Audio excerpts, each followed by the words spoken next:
Ladies and gentlemen, welcome to the Garage Gym Athlete Podcast. I'm your host, Jared Moon.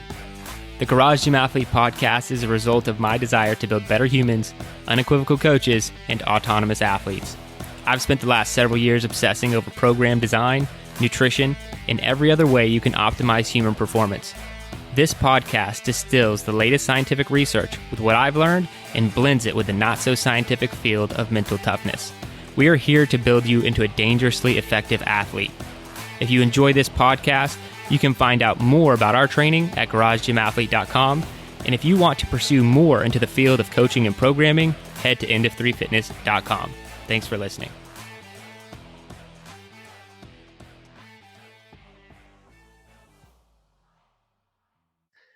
All right, ladies and gentlemen, welcome to the Garage Gym Athlete Podcast. Jared Moon here with Joe Courtney. What's up, Joe? How goes it? It's going pretty well, man. And we have Craig Lewis. How's it going? Yeah, good, thanks. So longtime Garage Gym athlete, super awesome, like committed athlete, has earned the Killing Comfort patch. If you're not familiar with that, you have to be ridiculously committed, not just to the cycle and completing it all, but also the most probably annoying part for everybody is actually entering it in the app. So since we are an online community, the only way we actually know if somebody did something is if they entered it in. And with the results Craig seen, there's no doubt he got all the work done. So just glad to have you, man. You're back for another episode. And I was saying before we hit record, you know, you're always doing cool stuff, and I like to get an update. So real quick, for anybody who, you know, maybe hasn't listened to your previous episode, you know, just quick background on you and your training and anything else you feel like you should share. Yeah, Craig, married, 2 kids, train in my garage predominantly, but since been doing garage gym athlete, starting to progress and do some events and different other things outside the garage as well. Sporting background, as I mentioned last time, I played rugby for like 25 years. Gave that up once the kids came along, and because I was getting too old and it started to hurt. And now I just train to try and stay healthy and try and do lots of different challenges and things just to kind of keep my competitive edge and side in there, just to keep it interesting and make sure it doesn't go stagnant. But yeah, that's pretty much it. Just training at my garage. And you showcase how international the Garage Gym Athlete community truly is, which is awesome, man. And I would love to hear a little bit more about, you know, some of what you've been doing lately, because I know you're getting into some Strongman stuff, if memory serves correctly, and you have been, but you've just been doing more of that, and you've been doing some other challenges. So yeah, update us on where things are at and what you're up to these days. Yeah, so last time I'd actually talked on the podcast about trying to do a novice Strongman event. So I signed up for that, and that was in December. So that was really cool. There was 20 people competed, and I finished 9th, which I was really quite surprised at. I was just trying not to finish last, so I was quite happy with that. It was really just for a bit of fun. There's a gym quite close to me. It's got all the kind of strongman setup stuff in it, so I'd kind of just been doing drop-ins in there to get used to the kit and things. So it's just something a bit different. It was just really kind of cool event. So it was like an axle clean and press of 100 kilos for reps. Then it was 100 kilo sandbag over shoulder for reps. Then 200 kilo deadlift for reps. 300 kilo yoke for time. And then it was 100 kilo tackless atlas stone to finish it off. So it was 5 events across the whole day, and it was really good. It was good fun. Something that I probably never thought I would do. And it was really, really cool. And like I said, I did better than I expected. I kind of set myself goals in each of the events, and the only one that I tried to wanted 2 reps on the axle, but I kind of mucked up my second rep. I went too early for the second one and just ran out of time because I failed that, ran out of time to go back. Managed 2 reps in the sandbag, 8 reps on the deadlift, which was like 2 up on my training. I was 10 seconds down on the yoke. I did that in 28 seconds, and I'd never lifted the atlas stone in training. just couldn't get it up because it was kind of tacular, so you don't have the grip on it that you would normally get. But during the comp, I managed to get a rep, so I was pretty chuffed with that. It was good, and I was meant to have another strongman event this coming Saturday, but in the midst of the global pandemic coronavirus stuff, it's obviously been postponed. So that's a bit frustrating, given that I've been putting a lot of training in for that. But at the same time, these things can't be helped. I'll just need to, might help me actually, because there's just longer to train for it, get stronger, see how it goes. But yeah, no, so the strongman stuff's been pretty new, been pretty cool. Just kind of mixing it in on like a Sunday. I've just been doing like an event day.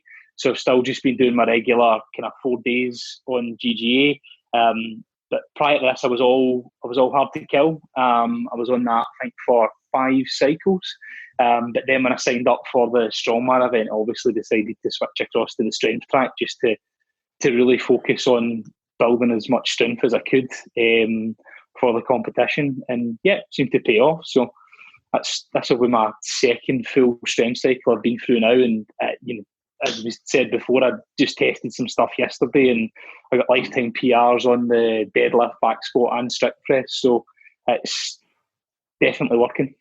Yeah, it sounds like the strength track is doing right by you. Now, I do have a question about that, because we don't. Well, you're going to like this, because we are incorporating a little bit more of this into the next cycle. Some not necessarily odd objects, but more strongman type stuff, at least 1 day per week. You won't need, we're going to be doing it in a very interesting way to where people aren't going to need, like I said, odd objects or anything. So anyone out there listening, don't worry about it. Like we got to figure it out. But I'd love to know what you have to do in addition, because you pulled off a pretty good placement in a strongman event. You said you were trying not to come in last, and that you got far from last. So we are very traditional strength training. We're not doing a lot of other stuff. So I'm sure you had to throw some of that in there. How did you balance training like on our strength track, which is like traditional barbell stuff, to prepping for that event specifically? Yeah, so I kind of messaged you about that before the first competition. So I tried to, because I was just doing some extra kind of strength stuff over and above, and I tried some kind of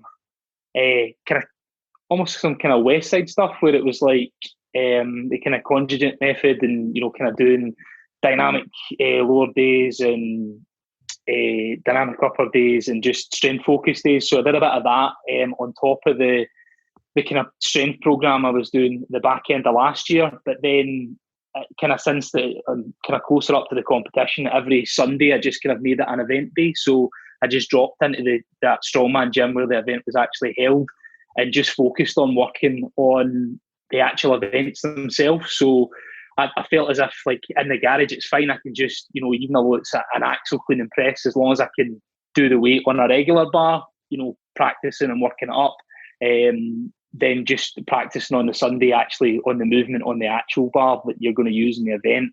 And it was the same for the kind of sandbag. Was really just, I've got a 75 kilo sandbag in the garage anyway, so I just did quite a lot of reps on that. And then on the Sunday, when I was doing the event prep, just worked up to the heavier bags.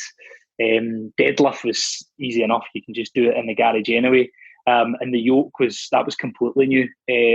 But I just did a lot of heavy squats in kind of preparation for that. And then practiced again, like I said, just on the Sunday. So I kind of had, maybe when I signed up for it, I think I had 8 weeks before the event actually happened.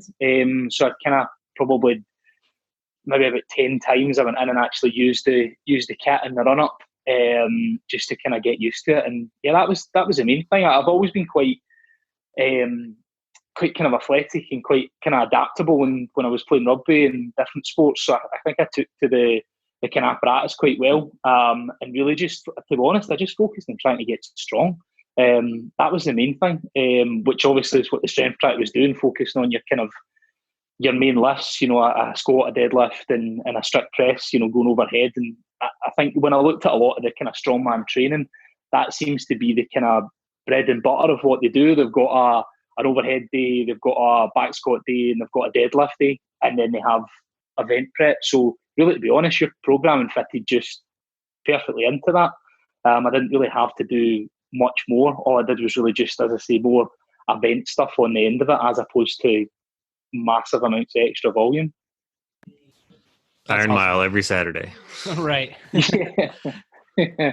Well, I was also doing the Murph project as well last year too. So, yeah. Oh, wow. I don't know whether that actually helped or hindered, if I'm honest, when I was working up to the Strongman. But I was already like 40 weeks in at the time, so there was no way that I was going to stop it at that point. But I kind of just used that as my kind of main cardio day, I suppose, just to kind of keep some level of conditioning as well when I was going through it. But yeah, so that's a whole other story, the Murph project.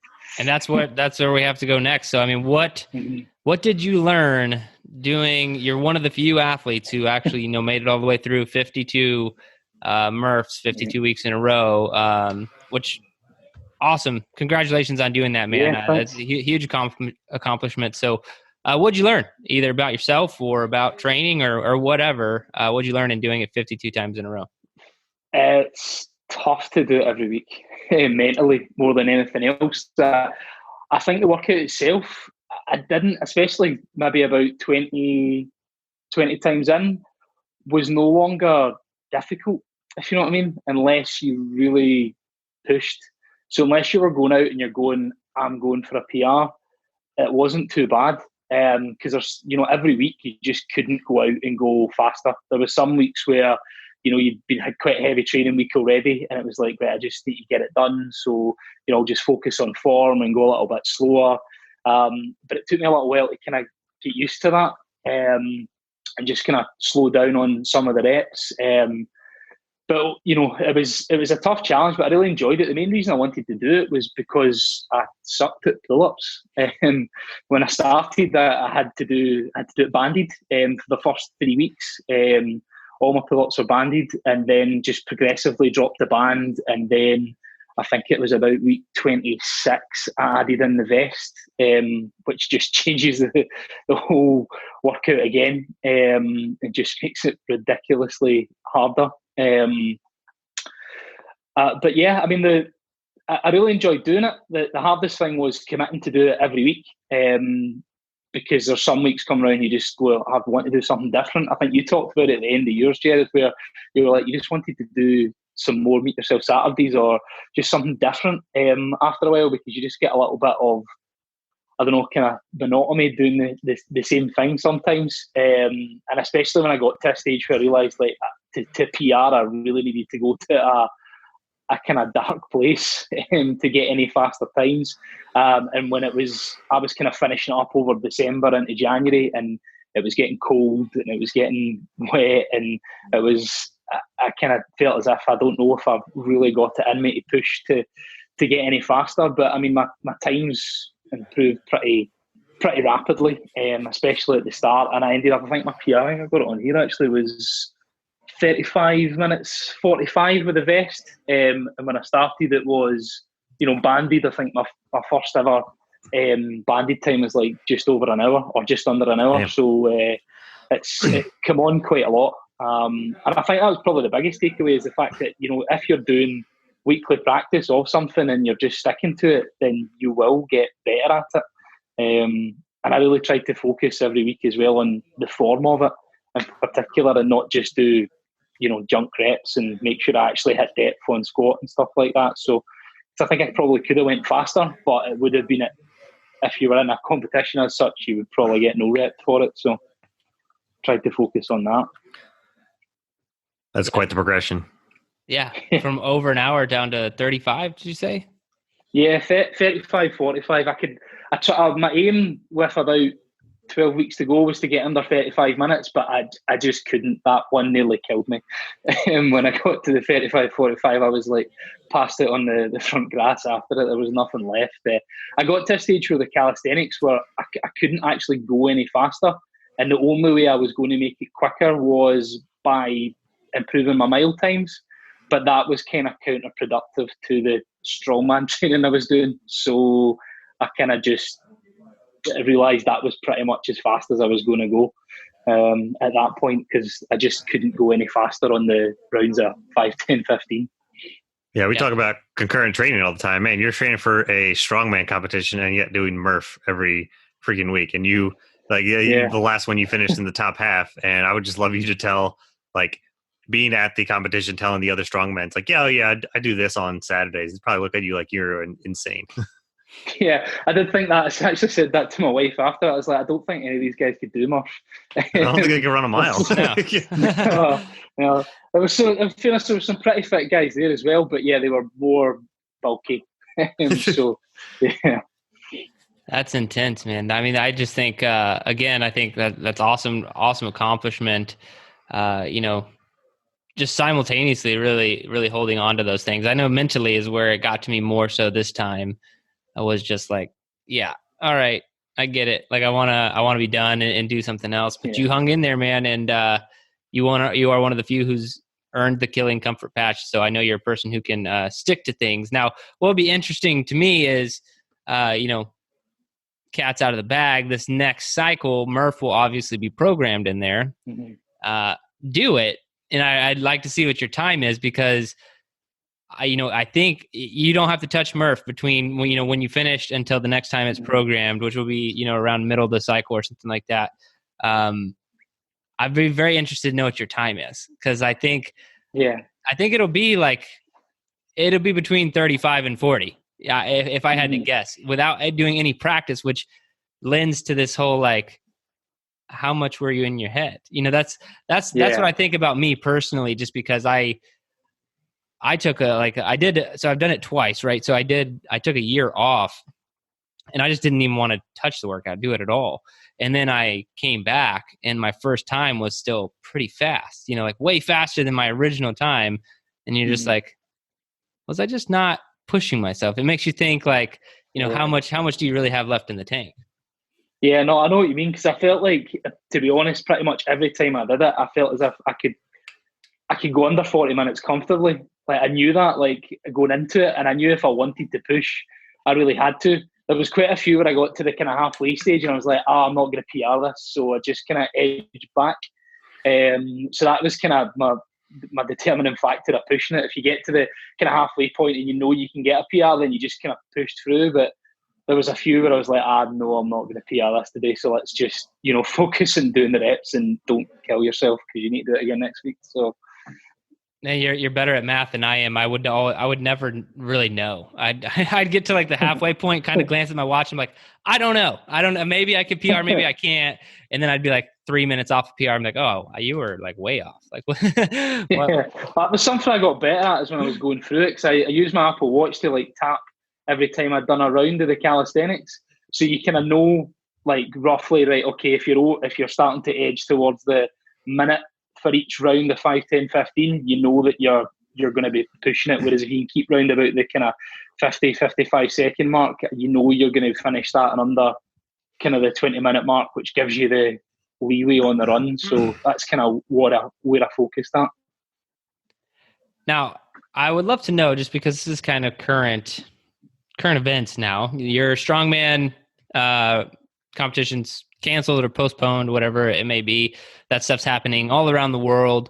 So, I mean, what is your fitness plan, man? Or what's keeping you going with, lockdown? I'm sure we all don't know like how long this is going to be, where things are going to go, but I'd love to know kind of where your head's at in this storm.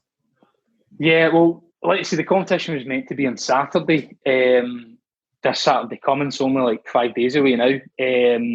And obviously it's postponed, so the plan is that it will come back and they're going to give us kind of 2 to 3 weeks notice, kind of when lockdown finishes and the world gets back to normal. So my kind of head is just trying to continue to stay on the strength track, continue to kind of build. I'll probably not do much extra over and above our training for the next few weeks, just to kind of almost give my body a rest, because I was working up to like a peak this weekend. So I'll probably just kind of pull back the intensity a little bit on some of the training and maybe just drop the loads a little bit over the next few weeks, and then just kind of build it back up again. The good thing is, because I've got the garage, there's no excuse for me not to train even during this period. I'm going to be looking like working from home over the next few weeks as well. So, that'll be probably the only thing that keeps me sane. Both myself, my wife, and the kids will all be in the house. We'll both be working, and the kids will be, climbing the walls and running about the craft. So once they're in bed, I think it'll be out to the garage or get up early in the morning, as I'm doing most of the time, and just kind of keep grinding on. I mean, I had quite a big calendar this year, a lot of different events that I'd kind of earmarked off. Obviously, I had the Strongman one coming up. Also had I've got Tough Mudder, which has just been postponed to later in the year. I planned to do a Spartan. I've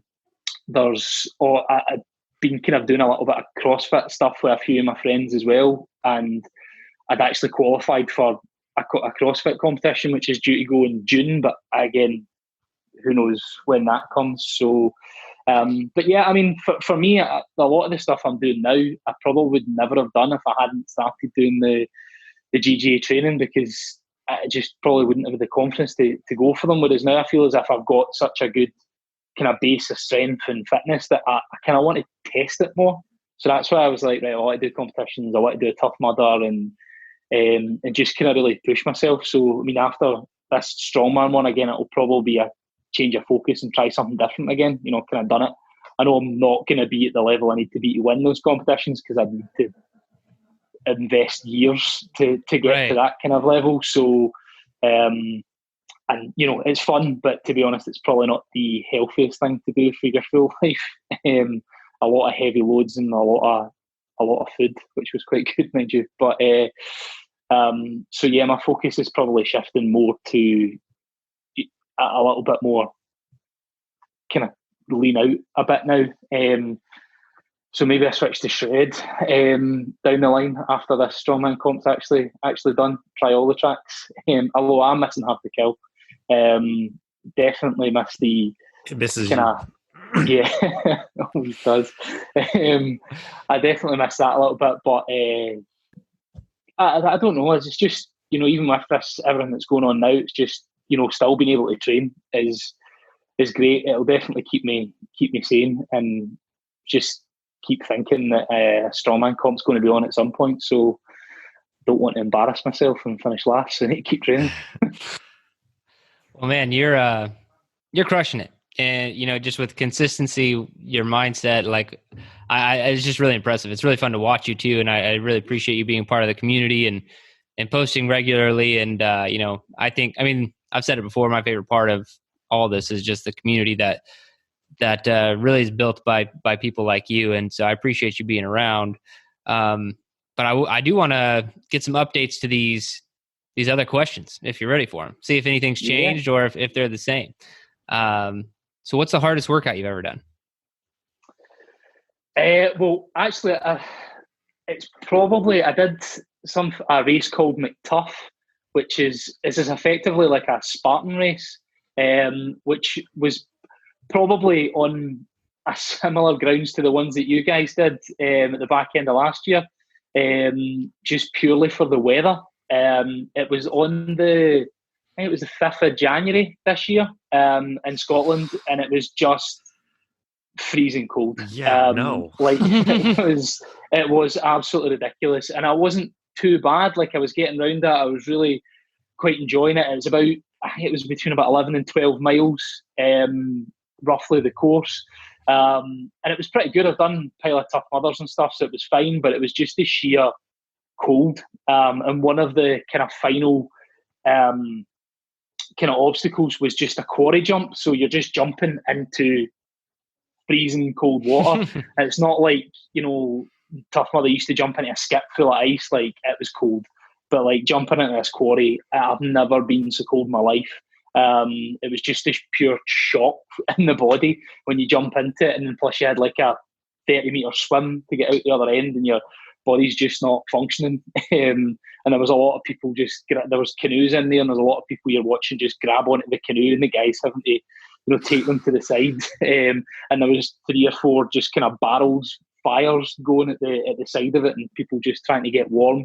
That's probably mentally the toughest one that I've ever had to do, just purely for the conditions.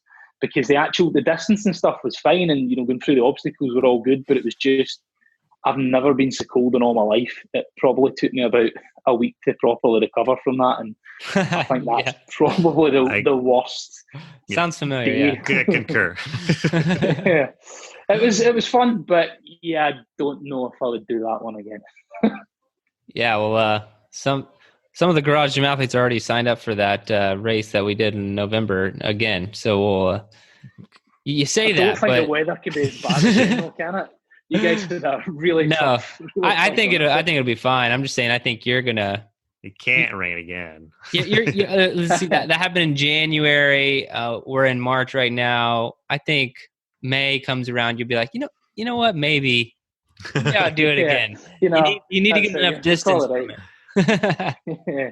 At least this time I would know as well how bad it was going to be. I think that was part of the problem, because I thought, it'll be cold, but it won't be that cold. And you see people turning up in like wetsuits, and you're like, oh, I'm underprepared here.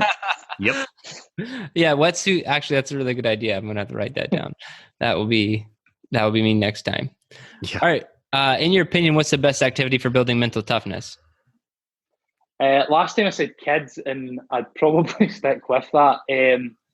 Or Murph for 52 weeks. That's fairly challenging on the mental toughness side. Yeah, I'm good with both of those. All right, now if you could only have one piece of equipment to train with for the rest of your life, what would it be? Well, to be honest, I would go barbell and plates, but it's kind of cheating. So I'd probably go with a kettlebell, because there's just so many different things you can do with it. Probably a kettlebell. Can take it anywhere as well, which is always a benefit. I'm interested if your strongman thing has changed at all, but if you could add something to your gym, or if you've added something to your gym, what would it be? I don't think I've added much, to be honest. I think the only thing I've added actually would be the vest for Murph. And actually, I picked up a squat safety bar as well on Marketplace. Somebody was selling that virtually brand new, pretty cheap, and that's quite cool. That's actually really helped with the kind of depth in my squats and stuff like that, because I kind of hit a bit of a plateau with them for a while. So moving to that, you kind of had to drop the weight a bit. So that's probably all that's new in the garage. But kit wise, to be honest, I would love a set of Atlas stones, just because they're so much fun. And actually, they're not that dear to buy. It's just I probably don't have the space. But that's one of the things I've kind of got in my mind for maybe putting in the garden at some point. Just get a couple of old kind of whiskey kegs and a few concrete stones and stick that out the back. But I'd like a log as well, to be honest. I've really been enjoying doing the log press. It's just a whole different movement. So yeah, any of these types of things would be pretty cool. That's the problem with strongman equipment. It just all takes up so much space. Yeah, that is. There's so much of it. Like, I'd love a yoke or something as well. I get thinking myself, I could just buy all these bits of kit, and but then I was like, where did I put them? I literally, as you seen last time, it's a 1-car garage, and there is not a lot of room in here. So, yeah. Well, at least for Jared, like his yoke was his rack, so it was a combo for the longest time.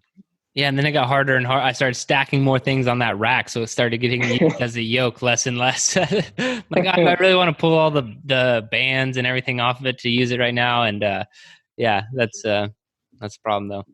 All right, man. The question, a lot of garage gym athletes out there listening to it. What is the best advice you have for them? Pick a program and stick to it. I said last time as well that paying for a program really made a difference for me, because before I just kind of did a program, moved on to something else, but actually paying for it made me do it more. I just kind of actually stuck to it. I was like, if I'm paying for it, I'm going to use this, and that just helped me initially. Now I don't even think about the membership fee. To be honest, I would just it's just part and parcel of it. Now I like the way that as well, it's not like I'm just doing a 12-week program, and then after the 12 weeks I'm like, well, I need to find something else. At the end of 12 weeks on hours, you've got a new cycle, new focus, something else. I mean, if you want to go from building strength to to leaning out, you can switch on to something else. Or just now, if you can't get in the gym, you can move to, no gear. I just like the fact that you've always got something there and a progression, and just, stick to a program and focus on, not on aesthetic goals, but on performance goals, because that's been a big difference for me as well. I always try to kind of think, I want to lose X amount of weight. And well, you were kind of really annoyed if you didn't get there. Whereas now my goals are more, right, well, I want to hit, X amount on this movement, or I want to get to competitor level, or I want to do this many workouts in a year. Is actually have a performance goal, because, everything else kind of falls in line. As long as you're, working towards that goal, you will lose the weight or you will get stronger depending on what, your focus is. I love it, man. Some sound advice coming from super committed garage gym athlete who's accomplished a lot. So everyone out there listening, take notes. I think that was awesome. Craig, it's always a blast talking to you, man. And I'm sure it's not the last time that we'll have you on the podcast, but I do appreciate your time, and for everything else, thanks for being around. Thanks for listening to the Garage Gym Athlete podcast. If you want to learn more, go to garagegymathlete.com. You can learn about our training. Let us send you a copy of our book, The Garage Gym Athlete, or you can even get featured on the Garage Gym Athlete podcast. Thanks for listening.